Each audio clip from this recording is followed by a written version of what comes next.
Hello YouTube family, स्वागत है आपका आपके प्यारे से यूट्यूब चैनल में। तो पिछली वीडियो में हमने डिस्कस किया था क्लास 12 के सिलेबस के बारे में। अगर आपने वो वीडियो नहीं देखी तो डिस्क्रिप्शन में लिंक है, आप वहां से वो वीडियो वॉच कर सकते हैं। और मैंने आपको कल बताया था कि हम लोग सबसे पहले टेक्नोमेंट्री स्टार्ट कर रहे हैं, क्योंकि टेक्नोमेंट्री आपका बहुत ही इम्पॉर्टेंट टॉपिक है और इसका प्रयोग आप हर चैप्टर में लगभग हर चैप्टर में करते हैं। तो इसलिए हम लोग टेक्नोमेंट्री को एकदम स्टार्ट से स्टार्ट कर रहे हैं, मतलब एकदम शुरू से शुरू कर रहे हैं। अगर किसी बच्चे ने टेक्नोमेंट्री कभी ना पढ़ी हो तो उसके भी समझ में टेक्नोमेंट्री आएगी, और जिन्होंने पढ़ा है उनके लिए मैं अच्छे अच्छे क्वेश्चन भी लेकर आया हूँ। तो आपसे रिक्वेस्ट है कि चैनल को सब्सक्राइब कर लीजिए और बेल आइकन को ऑन कर लीजिए, जिससे हमारी जो लेटेस्ट वीडियो के अपडेट हो वो आप तक पहुँचते रहे। तो आइए ज़्यादा समय न लेते हुए आज का टॉपिक स्टार्ट करते हैं, टेक्नोमेंट्री। देखिए, हमें पढ़ना है टेक्नोमेंट्री।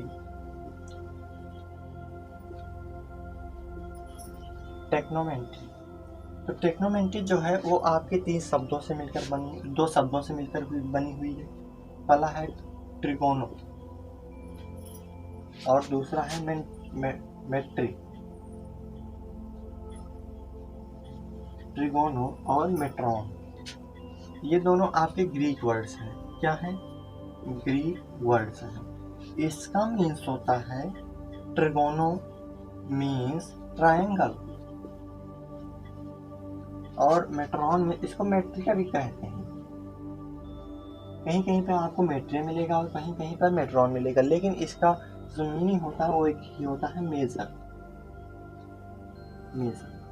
अर्थात measurement of triangle is called trigonometry. Definition clear, बहुत ही सिंपल है। Measurement of a triangle is called trigonometry. कोई दिक्कत? अब देखिए, हिंदी में भी इसकी आप परिभाषा लिख लीजिए। त्रिकोणमिति शब्द से ही इसकी निकल जाए कि आपको परिभाषा रटने की जरूरत नहीं है, केवल आप जान लीजिए क्या पढ़ रहे हैं हम। ये देखिए, त्रिकोणमिति, मिति का जो मीनिंग होता है मापन। ठीक है, तो तीन कोणों का मापन ही त्रिकोणमिति कहलाता है। अब तीन कोण किसमें होते हैं? त्रिभुज में। तो मैं कह सकता हूँ त्रिभुज का मापन ही आपका त्रिकोणमिति कहलाता है। ठीक है, परिभाषा क्लियर हुई। आप कॉपी कलम लेके बैठिए और एक नोट्स बना लीजिए। Measurement of triangle is called trigonometry. त्रिभुज का मापन ही आपका त्रिकोणमिति कहलाता है। ठीक है, आगे चलिए आगे चलते हैं। देखिए, इसमें एक शब्द आया है त्रिभुज। अब हम थोड़ा सा त्रिभुज के बारे में जान लेते हैं, तब उसके बाद और आगे चलते हैं। तो हमने टेक्नोमेंट्री की परिभाषा पढ़ी, उसमें अब हमें पढ़ना है त्रिभुज के बारे में, क्योंकि हम जो भी टेक्नोमेंट्री पढ़ेंगे सब ट्रायंगल में होगी। अब हम जानेंगे कि ट्रायंगल कितने प्रकार का होता है और किस ट्रायंगल में हमें टेक्नोमेंट्री पढ़नी है। पहली बात तो है कि ट्रायंगल को हम दो प्रकार से विभाजित कर सकते हैं। पहला होता है जो भुजा के आधार पर, पहला क्या होता है? भुजा के आधार पर। और दूसरा जो होगा वो उसको हम कोण के आधार पर विभाजित कर सकते हैं। कोण के आधार पर, ठीक है। तो भुजा के आधार पर आपके जो त्रिभुज होते हैं वो तीन प्रकार के होते हैं। कितने प्रकार के होते हैं? तीन प्रकार के। पहला होता है समबाहु त्रिभुज, दूसरा होता है समद्विबाहु त्रिभुज, ठीक है, और तीसरा होता है विषमबाहु त्रिभुज।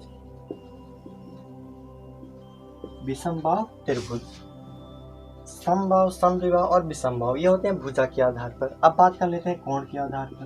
कोण के आधार पर भी आपके तीन प्रकार के त्रिभुज होते हैं। पहला होता है न्यून कोण त्रिभुज। पहला क्या होता है? न्यून कोण त्रिभुज। दूसरा होता है समकोण त्रिभुज, और तीसरा होता है आपका अधिक कोण त्रिभुज। ठीक है, ये होते हैं आपके 6 प्रकार के त्रिभुज। तो एक चीज़ आप जान लीजिए, हम जितने भी क्लास 10th 11th और 12th में जितने भी टेक्नोमेट्री पढ़ेंगे सब आपका राइट एंगल ट्रायंगल पे होगा। सब पूरी टेक्नोमेट्री आपकी राइट एंगल ट्रायंगल पे होगी। 11th में हम लोग पढ़ेंगे एक साइन और कोसाइन रूल। कौन सा रूल? साइन और कोसाइन रूल। साइन और कोसाइन रूल जब हम पढ़ लेंगे तब हम चाहे जिस ट्रायंगल के लिए टेक्नोमेट्री लगा सकते हैं, उपयोग कर सकते हैं। लेकिन जब तक हम साइन कोसाइन रूल नहीं पढ़ेंगे तब तक हम केवल और केवल राइट एंगल ट्रायंगल अर्थात समकोण त्रिभुज में टेक्नोमेट्री पढ़ेंगे। ये चीज़ क्लियर हुई? तो हम लोगों ने जाना कि हमें टेक्नोमेट्री समकोण त्रिभुज में पढ़नी है। अब थोड़ा सा समकोण त्रिभुज के विषय में मैं आपको बता दूं जिससे बहुत ही आसानी हो आपको। तो मैंने आपको बताया कि हम अब पढ़ेंगे थोड़ा सा समकोण त्रिभुज के विषय में। समकोण त्रिभुज के विषय में, क्योंकि पूरी टेक्नोमेट्री हमें इसी पे पढ़नी है। तो समकोण त्रिभुज की परिभाषा आप पहले लिख लीजिए। समकोण त्रिभुज ऐसा त्रिभुज जिसका एक कोण 90 डिग्री हो। कितना हो? 90 डिग्री, उसे हम समकोण त्रिभुज कहते हैं। ऐसा त्रिभुज जिसका एक कोण 90 अंश हो समकोण त्रिभुज कहलाता है। कोई दिक्कत है इसमें? अब समकोण त्रिभुज में आपकी 3 भुजाएं होती हैं। हमने बना लिया एक त्रिभुज, ये हमारा ए है, ये बी है, ये सी है पॉइंट, और ये एंगल बी पे राइट एंगल है। ठीक है। अब इसमें 3 भुजाएं हैं। कौन कौन सी हैं? एक है ए बी, दूसरी है बी सी और तीसरी है ए सी। ये आपकी 3 भुजाएं हैं। अब इन 3 भुजाओं का कुछ नाम होगा। देखिए, जो 90 डिग्री के जस्ट सामने की भुजा होगी वो आपका होगा कर्ण। ठीक है। इसमें 3 भुजाएं होती हैं। एक होता है लंब, दूसरा होता है कर्ण और आधार। तो एक चीज जान लीजिए आप, 90 डिग्री के सामने की जो भुजा होगी वो आपका कर्ण होगा, वो हमेशा फिक्स रहेगा। इसका काम हो गया खत्म। तो कर्ण हमारा क्या है? कर्ण है AC। ठीक है। अब बचे हैं आधार और लंब। अगर हमने अपना कोण यहाँ पे मान लिया, ये हमारा थीटा है, थीटा मान लीजिए, कोण मान लीजिए, अल्फा कुछ भी मान सकते हैं आप। अगर हमने यहाँ पे जूम कर लिया कि ये थीटा है तो यही हमारा AB आधार हो जाएगा। आधार क्या होगा? AB। और जस्ट इसके सामने की भुजा क्या हो जाएगी? आपकी लंब। लंब क्या होगा? BC। ठीक है। अगर यहाँ पे थीटा माना था तो ये आधार हो गया। अगर अब की बार हम थीटा यहाँ ना मान के यहाँ पे आप थीटा मान लेते हैं तो ये हमारा आधार हो जाएगा।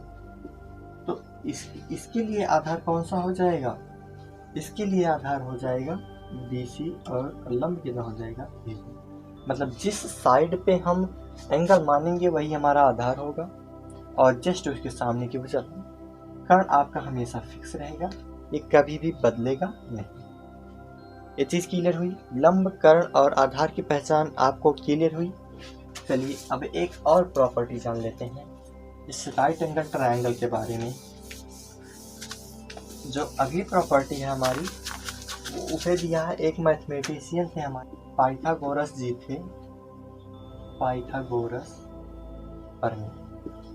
जो पाइथागोरस जी थे, इन्होंने बताया कि जो समकोण त्रिभुज में कर्ण होगा, जो समकोण त्रिभुज में कर्ण होगा, इसका अगर हम वर्ग निकालेंगे, स्क्वायर कर देंगे, तो ये हमेशा लंब के वर्ग के तथा आधार के वर्ग के योग के बराबर हो। यही इन्होंने बताया था कि जो आपका कर्ण का वर्ग होगा वो आपका लंब का वर्ग प्लस आधार के वर्ग के बराबर होगा। ठीक है, ये चीज क्लियर? चलिए अब थोड़ा सा और आगे चलते हैं। चलिए, ये चीज क्लियर होगी ना? कोई दिक्कत होगी तो आप कमेंट बॉक्स में कमेंट कीजिएगा, मैं आपका सल्यूशन तुरंत ही दूंगा। अब देखिए, किसी भी समकोण त्रिभुज में आपकी 6 रेशियो होती हैं। ठीक है, कितनी रेशियो होती हैं? 6 रेशियो, जिन्हें हम त्रिकोणमितीय अनुपात कहते हैं। क्या कहते हैं? त्रिकोणमितीय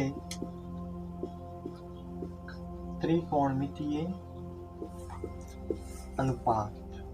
ठीक है, इन्हें हम कहते हैं त्रिकोणमितीय अनुपात। इसकी परिभाषा क्या है आपकी, किसी भी समकोण त्रिभुज में न्यून कोण के सापेक्ष, ये 90 डिग्री है ना, तो ये दोनों न्यून कोण होंगे, किसी भी न्यून कोण के, चाहे इसके चाहे इसके, किसी भी समकोण त्रिभुज में न्यून कोण के सापेक्ष भुजाओं के अनुपात को ही त्रिकोणमितीय अनुपात कहते हैं। अब किसी भी राइट एंगल ट्रायंगल में 6 त्रिकोणमितीय अनुपात होती हैं, और वो होता है साइन, कॉस, टैन, और होता है कॉसेक, सेक, कॉट। यही आपके होते हैं 6 त्रिकोणमितीय अनुपात। हर राइट एंगल ट्रायंगल में ये 6 त्रिकोणमितीय अनुपात होते हैं। तो त्रिकोणमितीय अनुपात की परिभाषा है समकोण त्रिभुज के सापेक्ष, समकोण में न्यून कोण के सापेक्ष, न्यून कोण हमारा थीटा है, तो इसी के सापेक्ष हमें भुजाओं के अनुपात को निकालना है। ठीक है, तो जो साइन थीटा होता है वो आपका साइन थीटा बराबर होता है लंब बटे कर्ण। लंब को मैं एल से यहाँ पे डिनोट कर दूं, और कर्ण को के से, कोई दिक्कत, आधार को ए से। देखिए हमने थीटा यहाँ पे माना है, तो ये हमारा क्या होगा, आधार, और ये क्या होगा, लंब। ठीक है, तो साइन थीटा बराबर होता है लंब बटे कर्ण, लंब बटे कर्ण, और कॉस थीटा बराबर होता है आधार बटे कर्ण, आधार बटे कर्ण, और टैन थीटा बराबर होता है लंब बटे आधार। ये चीज क्लियर है। अब देखिए साइन कॉस टैन हो गया, साइन का जस्ट उल्टा होता है कॉसेक। साइन थीटा बराबर क्या होता है, लंब बटे कर्ण, तो कॉसेक थीटा बराबर क्या हो जाएगा, कर्ण बटे लंब। बात समझ में आ रही है। जो कॉस थीटा होगा वो सेक का उल्टा हो जाएगा। कॉस थीटा बराबर है आधार बटे कर्ण, तो ये हो जाएगा कर्ण बटे आधार। ठीक है, टैन थीटा बराबर है तो लंब बटे कर्ण, तो cot theta tan theta just opposite होता है, ये हो जाएगा आधार बटे लंब। ठीक है, तो आप कर्ण आधार लंब में कंफ्यूज हो जाएंगे। तो इसका एक बहुत ही अच्छा सा फार्मूला है, लाल बटे कक्का, यहाँ पे लिख दे रहा हूं मैं,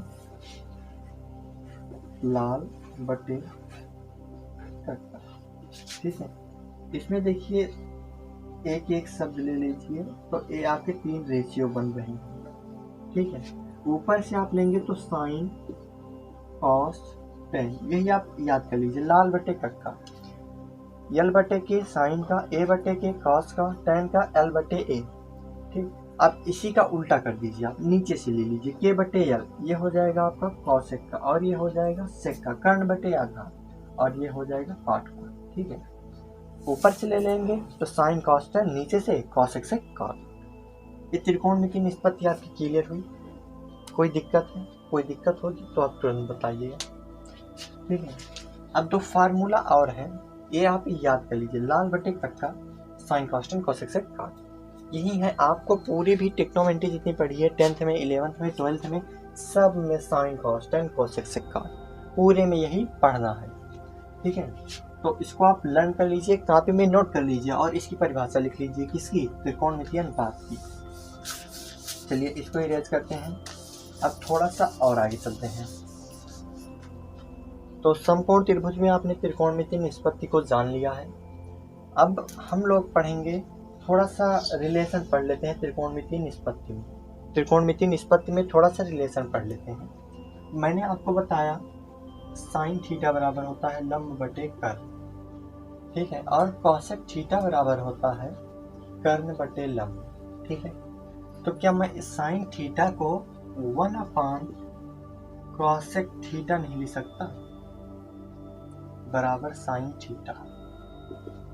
कैसे? अब देखिए साइन थीटा का मान कितना है,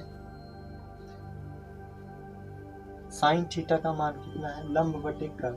ठीक है, और इसका मान 1/k/l, हर के हर में है, कहाँ जाएगा, ऊपर, कितना आ जाएगा, l/k बराबर l/k। मतलब मैं साइन थीटा को 1/cos थीटा लिख सकता हूँ कि नहीं? बात समझ में आ रही है आपको कि जो साइन थीटा बराबर होगा, ये मैं 1/cos थीटा लिख सकता हूँ। ठीक है, इसमें तो कोई दिक्कत नहीं होगी। अब देखिए इसको मैं इधर ले आ रहा हूँ मल्टीपल में, sine theta into cosec theta बराबर मैं 1 लिख सकता हूँ। आपके 2 और फार्मूले यहाँ से आ गए और इसी प्रकार से आप कॉस का निकाल सकते हैं। कॉस थीटा, कॉस का इनवर्स क्या होगा, उल्टा क्या था, 1/sec थीटा, सेक थीटा। तो इसको मैं यहाँ ले आ रहा हूँ, क्या हो जाएगा, कॉस थीटा इंटू में सेक थीटा बराबर कितना हो जाएगा, 1। ठीक है, कोई दिक्कत। अभी देखिए 2 फार्मूले लिख लीजिए, इस फार्मूले को आप लिख लीजिए, नोट कर लीजिए अपनी नोटबुक में और एक अच्छी सी नोटबुक बनाइए।